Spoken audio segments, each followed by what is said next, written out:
Hello friends, కొంతమంది స్టూడెంట్స్ని మీకు డిజిటల్ మార్కెటింగ్లో ఏ మాడ్యూల్స్ వచ్చు అని అడిగితే నాకు వచ్చిన మాడ్యూల్స్లా రెజ్యూమ్లో నేను మెన్షన్ చేసిన మాడ్యూల్స్ అని అడిగారు. Very strange question.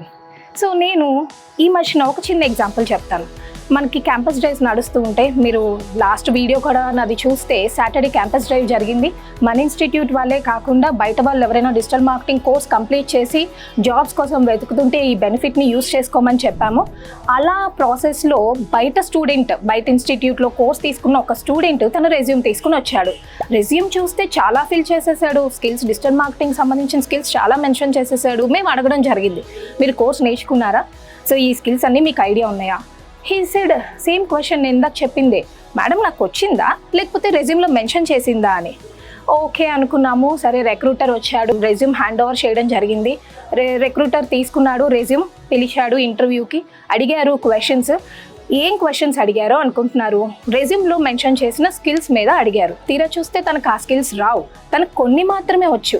మరెందుకు మెన్షన్ చేశాడు? సమ్ ఏ టూల్ ఏదో సజెస్ట్ చేసింది, ఫ్రెండ్ ఏదో చెప్పాడు. No, it's not the way. మీకేం వచ్చో అది మెన్షన్ చేయాలి. ఎందుకంటే రిక్రూటర్ మీకేం వచ్చో చూసి దాని మీదే క్వశ్చన్స్ అడుగుతారు.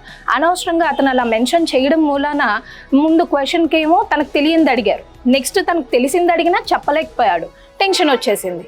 So the point is like, రెజ్యూమ్లో క్లియర్ కట్గా మీకేమొచ్చు అనేది మెన్షన్ చేయండి. డెఫినెట్గా రిక్రూటర్ చూస్తాడు. సో ఇలా ఎవరైనా మీ ఫ్రెండ్స్, మీకు తెలిసిన వాళ్ళు ఇలా రెజ్యూమ్లో నింపేసే వాళ్ళు ఎవరైనా ఉంటే వాళ్ళకి షేర్ చేయండి.